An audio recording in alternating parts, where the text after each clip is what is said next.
দিল্লিতে মুখ্যমন্ত্রী শুভেন্দু অধিকারী বিজেপির সদর দফতরে সভাপতির সঙ্গে বৈঠক। মুখ্যমন্ত্রী এবং বিজেপির সর্বভারতীয় সভাপতি নীতিন নবীনের বৈঠক। আমি আরো বিস্তারিত এই নিয়ে জানবো, কথা বলবো আমাদের প্রতিনিধি বিজেন্দ্র সিংহের সঙ্গে। বিজেন্দ্র, কি নিয়ে আলোচনা হতে পারে? দেখো, এই মুহূর্তে মুখ্যমন্ত্রী বিজেপি সদর দপ্তরে রয়েছেন এবং বিজেপি ন্যাশনাল প্রেসিডেন্ট নীতিন নবীনের সঙ্গে তার বৈঠক চলছে। এবং যেটা সূত্র মারফত জানা যাচ্ছে কি খুব সম্ভবত যেটা পশ্চিমবঙ্গে ক্যাবিনেট এক্সপানশন হয়েছে, এখনো দপ্তরগুলো বন্টন করা হয়নি। 35 জন মন্ত্রী শপথ নিয়েছেন, কিন্তু কার দপ্তর কোনটা হবে সেটা এখনো বন্টন করা হয়নি। সেক্ষেত্রে সেটা নিয়ে একটা ফাইনাল আলোচনা মুখ্যমন্ত্রী করছেন বিজেপির শীর্ষ নেতৃত্বের সঙ্গে। এর আগে তিনি এসেছিলেন একদিন রাত্রিরে, কিছুক্ষণের জন্য তার দেখা হয়েছিল নীতিন নবীনের সঙ্গে, কিন্তু আজকে যখন তিনি এসেছেন এয়ারপোর্ট থেকে সোজা তিনি আসেন বিজেপি সদর দপ্তরে এবং এই মুহূর্তে তিনি বিজেপি সদর দপ্তরে রয়েছেন। প্রায় 1 ঘন্টা থেকে বেশি হলো তার এই বৈঠক বিজেপি ন্যাশনাল প্রেসিডেন্টের সঙ্গে চলছে। এবং এখানে কিছুক্ষণ আগে আমরা দেখলাম ভূপেন্দ্র যাদবও ছিলেন, তিনি বেরিয়ে গেছেন, সুনীল বনসাল রয়েছেন। এবং মনে করা হচ্ছে কি এই মিটিংয়েই চূড়ান্ত হয়তো সিদ্ধান্ত হয়ে যাবে কে কোন দপ্তর পেতে চলেছে। সেটাকেই একটা ফাইনাল টাচ দেওয়ার পর তিনি কেন্দ্রীয় নেতৃত্বের কাছে তাদের পরামর্শ নিতে এসছেন এবং আজকেই কলকাতা ফিরে যাবেন মুখ্যমন্ত্রী শুভেন্দু অধিকারী। ধন্যবাদ বিজেন্দ্র। তৃণমূলের সংসদীয় দলে ভাঙন কি তাহলে এখন শুধুই সময়ের অপেক্ষা? জল্পনা জোরালো হয়েছে, আর তার মধ্যে ইঙ্গিতপূর্ণ পোস্ট করেছেন কাকলি ঘোষ দস্তিদার, যেখানে তিনি লিখছেন, একটি রাজনৈতিক পরিবার থেকে আসা 4 বারের সাংসদ শুধু নিজের কথা ভাবতে পারেন?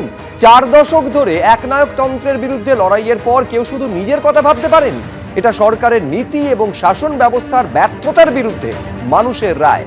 এই পোস্ট করেছেন কাকলি ঘোষ দস্তিদার, যার মধ্যে জল্পনা নতুন করে তৈরি হয়েছে।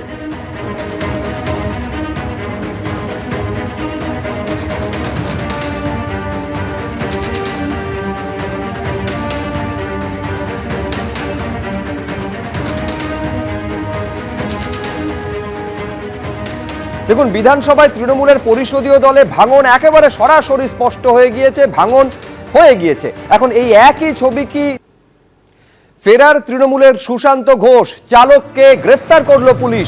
বেলদার ওড়িশা সীমানা থেকে তাকে গ্রেফতার করা হয়েছে। তৃণমূল কাউন্সিলরের গাড়ির চালক সুজিত চৌধুরী। কাউন্সিলরের হয়ে তোলাবাজির টাকা তুলতেন সুজিত। তোলাবাজি নিয়ে ব্যবসায়ীদের অভিযোগের ভিত্তিতে এফআইআর দায়ের হয়। আরো বিস্তারিত আমরা জানবো, ময়ূক ঠাকুর চক্রবর্তী আমাদের প্রতিনিধি রয়েছেন। ময়ূক,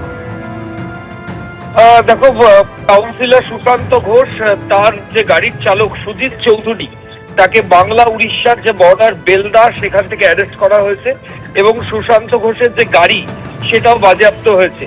যেটা লালবাজার সূত্রে খবর পাওয়া যাচ্ছে যে সুশান্ত ঘোষের এগেনস্টে গায়ত্রী দেবী হকার্স কমিটি, হকার্স কর্নার, এটা রুবি হাসপাতাল থেকে আরভানা পর্যন্ত রাস্তার দুদিকে যে দোকান যারা রয়েছে তাদের সংগঠনের নাম গায়ত্রী দেবী হকার্স কর্নার, সেখান থেকে একটা লিখিত অভিযোগ হয় 3 কোটি টাকার অভিযোগ, 3 কোটি টাকা তোলাবাজির অভিযোগ। এবং যেটা মূলত অভিযোগ সেটা হচ্ছে যে এই দোকানদার, সেখানে আগে হকারের সংখ্যা ছিল 300, আরো 600 হকার সেখানে বসানো হয়েছে এবং প্রত্যেক হকারের থেকে মিনিমাম 3 লক্ষ টাকা করে নেওয়া হয়েছে।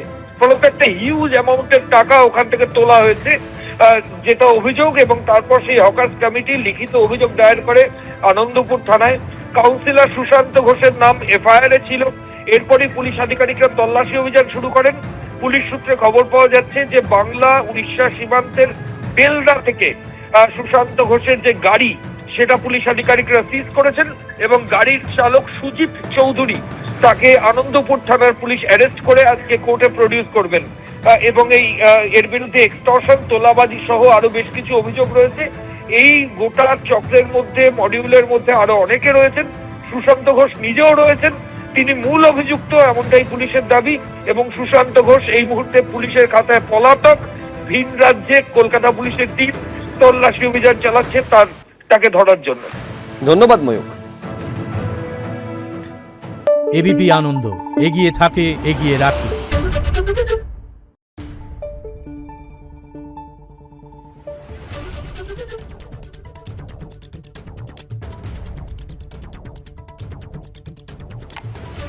Thank you.